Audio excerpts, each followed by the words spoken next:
की बारगाह से इल्हाम हुआ, ए मेरे बंदे अब्दुल कादिर, मैंने तेरी दुआ की बरकत से अपने इस बंदे को जहन्नमी से जन्नती बना दिया है। आला हजरत ने बरेली की सरजमीन पर जब इस करामत को पढ़ा तो बरेली से पुकार उठे, वाह क्या मर्तबा, ए गौस है बाला तेरा, ऊंचे ऊंचों के सरों से है कदम आला तेरा, और सर भला कोई क्या जाने के है कैसा तेरा, औलिया मलते हैं आंखें वो है तलवा तेरा, और वो क्या दबे जिस पे हो हिमायत का पंजा तेरा। बोलो यार सुभान अल्लाह, बोलो आपको भी कहलवाने याद। वो क्या दबे जिस पे हो हिमायत का पंजा तेरा, शेर को भी खतरे में लाता नहीं कुत्ता तेरा। हम सब बड़े खुशकिस्मत हैं कि हम सब अल्हम्दुलिल्लाह सरकार गौसे पाक से अकीदत और मोहब्बत रखते हैं।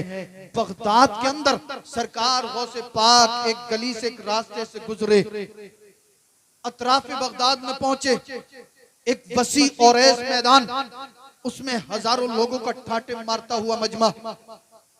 सरकार गौसे पाक ने एक शख्स को अपने करीब बुलाया और फरमाया, यहाँ पर इतने सारे लोग किस लिए जमा हुए हैं?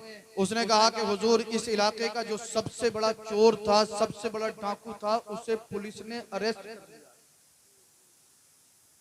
और जो काजी साहब हैं उन्होंने उसके जराइम को सुनने के बाद इस डाकू को फांसी की सजा सुनाई है। लिहाजा कुछ देर के बाद इसी मैदान में उस डाकू को फांसी के फंदे पर लटका दिया जाएगा। सरकार गौसे पाक ने फरमाया, अच्छा ये इतने सारे लोग उस डाकू को देखने के लिए आए हैं? कहा हुजूर हाँ। सरकार गौसे पाक ने फरमाया, अच्छा वो चोर, वो डाकू किस तरफ है?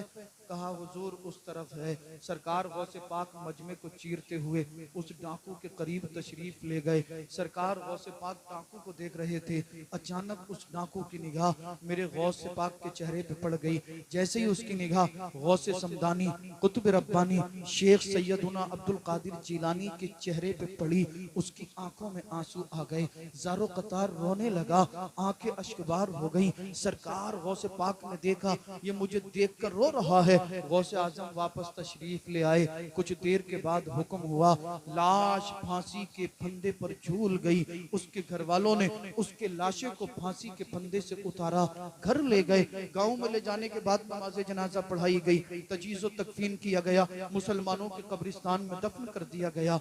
रात गुजरी, जिन काजी साहब ने इस चोर को फांसी की सजा सुनाई थी, जब ये काजी साहब रात को सोए तो ख्वाब में यही डाकू आ गया। जैसे ही ख्वाब में ये डाकू आया, काजी साहब ने फरमाया, ए चोर ये बता, मरने के बाद अल्लाह रब्बुल इज्जत ने तेरे साथ क्या मामला फरमाया? ये कहता है काजी साहब, अल्हम्दुलिल्लाह अल्लाह का फजलो करम है, अल्लाह ने मेरी कब्र को जन्नत की क्यारी बना दिया। सुभान अल्लाह, सुभान। अच्छा, आपको भी कहलवाने की आदत बन गई, बिना कहे सुभान अल्लाह नहीं बोलेंगे, है ना जी। सुभान अल्लाह अगर आप बोलेंगे तो आपके नामे अमाल में नेकियां लिखी जाएंगी। सही बात। मैं सोचूंगा मेरी हौसला अफजाई हो रही है, आपके भी नामा अमाल में इजाफा होता जाएगा नेकियों का। काजी साहब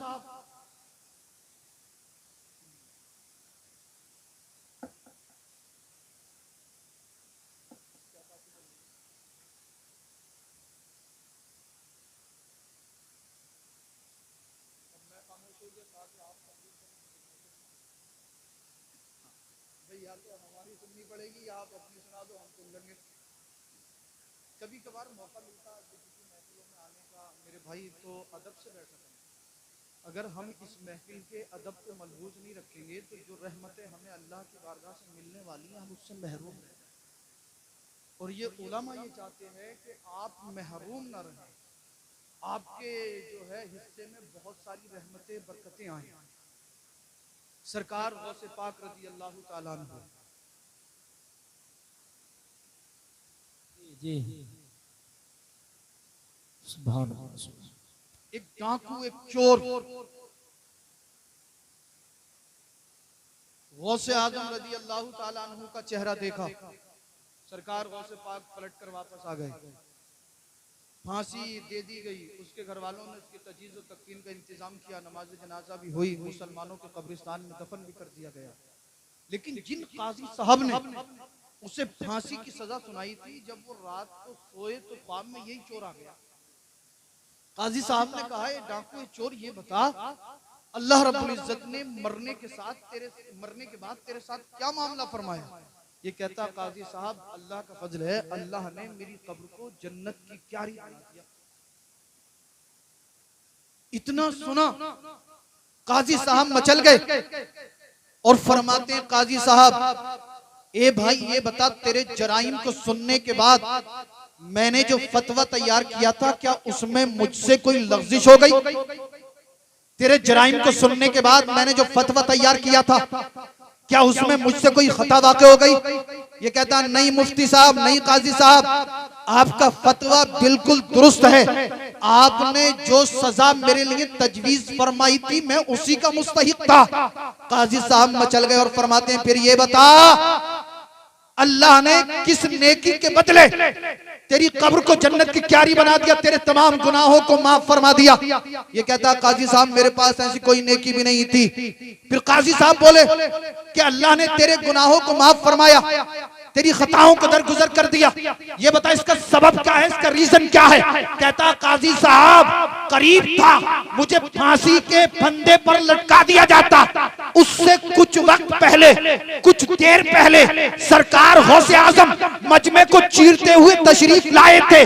मेरी निगाह जैसे ही गौसे पाक के चेहरे पर पड़ी, अल्लाह की रहमत ने पुकारा, ए अजाब के फरिश्तों, दूर हो जाओ, मेरी रहमत को ये गवारा नहीं है जो ईमान की हालत में मेरे बंदे अब्दुल कादिर का चेहरा देखे, मैं उसे जहन्नम का अजाब नहीं दे सकता। लिहाजा काजी साहब सुनिए, अब्दुल कादिर जिलानी का चेहरा देखने के सबब अल्लाह ने मेरे गुनाहों को माफ फरमा दिया है और मेरी कब्र को जन्नत की क्या।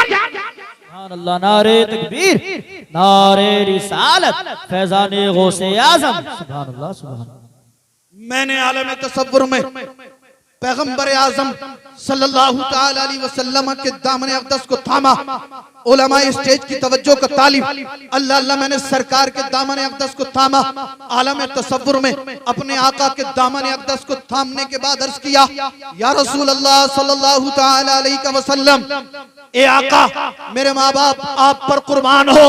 हुजूर, आपके गुलामों के गुलाम अब्दुल कादिर जिलानी की शान का आलम ये, अगर कोई ईमान की हालत में आपके बेटे अब्दुल कादिर का चेहरा देख ले तो हुजूर वो जन्नती हो जाता है। या रसूल अल्लाह सल्लल्लाहु ताला अलैहि वसल्लम, जब आपके बेटे अब्दुल कादिर जिलानी की शान का आलम ये है, तो आका फिर आपकी शान का आलम क्या होगा? जवाब मिला हदीस की किताबों में, मेरे आका ने इरशाद फरमाया, ए नादान सुन, अब्दुल कादिर जिलानी की शान का आलम ये, अगर ईमान की हालत में कोई अब्दुल कादिर का चेहरा देख ले तो वो जन्नती हो जाता है। मेरी शान ये है, मन ज़ारा कब्री वजबत लहू शफाअती। अब्दुल कादिर की शान ये, अगर ईमान की हालत में कोई अब्दुल कादिर का चेहरा देख ले तो वो जन्नती। और मेरी शान ये है, अगर ईमान की हालत में कोई मेरी कब्र अनवर की ज़ियारत कर ले तो अल्लाह उसे जन्नती। सुभान अल्लाह, सुभान अल्लाह, माशाअल्लाह, वाह क्या मर्तबा, ए गौस है बाला तेरा, ऊंचे ऊंचों के सरों से है कदम आला तेरा, और सर भला कोई क्या जाने के है कैसा तेरा। औलिया मलते हैं आके वो है तलवा तेरा, औलिया मलते हैं आके वो है तलवा तेरा। हजरात, हम सब खुशकिस्मत हैं, हम सब खुश अकीदा हैं, इसलिए कि हम यहाँ पर बैठकर सरकार गौसे पाक का जिक्र कर रहे हैं। और अल्लाह ने गौसे समदानी कुतुब रब्बानी शेख सैयदुना अब्दुल कादिर जिलानी को ये ताकत, ये पावर, ये कुव्वत अता फरमाई है कि वो अपने मज़ारे अनवर के अंदर से हमारी गुफ्तगू को सुन भी रहे होंगे और हमें देख भी रहे होंगे। और अगर वो करम फरमा दें तो हमारी महफिल में भी तशरीफ ले आए। बेशक। ये उनकी अता के ऊपर है, ये उनकी मर्जी के ऊपर है। अगर आपको मेरी बात पर यकीन ना आता हो, ये उलामा मेरी बात की तस्दीक करेंगे। बहजतुल असरार शरीफ के अंदर लिखा हुआ है, बगदाद शरीफ के अंदर एक बहुत बड़े जलसे का इनाकात किया गया और सरकार गौसे आजम जब खिताब फरमाते थे तो लाखों लाखों का मजमा होता था। आपकी तकरीर सुनने के लिए बहुत ज्यादा लोग जमा होते थे और आपकी ये करामत थी, बिना माइक के, बिना मशीन के, बिना लाउड स्पीकर के लाखों के मजमे में जिस तरह आपकी आवाज को सामने वाला सुनता था, करीब वाला सुनता था, इसी तरह लाखों के मजमे में जो सबसे आखिर में बैठा होता था वो भी आपकी तकरीर को सुनता था। जलसा चल रहा है, सरकार गौसे पाक तकरीर फरमा रहे हैं, आप तकरीर करते रहे, तकरीर चल रही है। सीरत मुस्तफ़ा सल्लल्लाहु अलैहि वसल्लम पे तकरीर हो रही थी। सामने बैठे एक अल्लाह के वली जिनका नाम है शेख अली बिन हेती। शेख अली बिन हेती को गौसे आजम की तकरीर सुनते सुनते नींद आ गई। जैसे ही नींद आई, अब्दुल कादिर जीलानी ने अपनी तकरीर को बंद किया, स्टेज से नीचे तशरीफ लाए और शेख अली बिन हेती के करीब आकर खड़े हो गए। लोग हैरान हैं, उलमा हैरान हैं। आज से पहले हजरत ने कभी ऐसा अमल नहीं किया कि तकरीर को बीच में रोका हो, स्टेज से नीचे उतरे हों और सामईन के करीब जाकर इस तरह मुअद्दिबाना अंदाज में खड़े हुए हों। लेकिन किसी की हिम्मत और जसारत नहीं हुई जो गौसे समदानी कुतुब रब्बानी शेख सैयदना अब्दुल कादिर जिलानी को टोक देता। आप चंद मिनट तक शेख अली बिन हेती के करीब मुअद्दिबाना अंदाज में खड़े रहे। उसके बाद आप उनके करीब से चले, स्टेज पे तशरीफ लाए। जहां से तकरीर आपने रोकी थी फिर वहीं से तकरीर शुरू कर दी। तकरीर मुकम्मल हुई, सलाम हुआ, दुआ हुई। सलाम के बाद, दुआ के बाद एक शागिर्द ने फिर दामन थाम लिया। अर्ज किया, हुजूर आज से पहले बहुत सारी तकरीर आपने सुनी, आज से पहले बहुत सारे जलसों में आपको खिताब फरमाते हुए देखा, मगर कभी ऐसा नहीं हुआ कि आपने तकरीर को बीच में रोका हो, खिताब को बीच में रोका हो, स्टेज से नीचे उतरे हो और सामाईन के करीब जाकर इस तरह मुअद्दिबाना अंदाज में खड़े हुए हो। कुछ देर खड़ा होने के बाद वापस स्टेज पे तशरीफ लाए। हुजूर इसके अंदर मसलिहत क्या थी हम समझ नहीं पाए। सरकार गौसे आजम ने फरमाया कि शेख अली बिन हेती को बुलाया जाए। शेख अली बिन हेती को बुलाया गया। गौसे आजम ने इरशाद फरमाया, ए अली ये बताओ तुम्हारे साथ क्या मामला हुआ। अर्ज करती हैं, लोगों सुनो, जब गौसे पाक तकरीर फरमा रहे थे मैं तकरीर सुन रहा था। तकरीर सुनते सुनते मुझे नींद आ गई। जैसे ही नींद आई ख्वाब में मुस्तफा तशरीफ ले आए। जैसे ही नींद आई ख्वाब में मुस्तफा तशरीफ ले आए। अब्दुल कादिर जीलानी मचल गए और फरमाते हैं, लोगों सुनो, शेख अली बिन हेती तो हालत ख्वाब में मुस्तफा का दीदार कर रहे थे और मैं अब्दुल कादिर जीलानी हालत बेदारी में मुस्तफा का दीदार।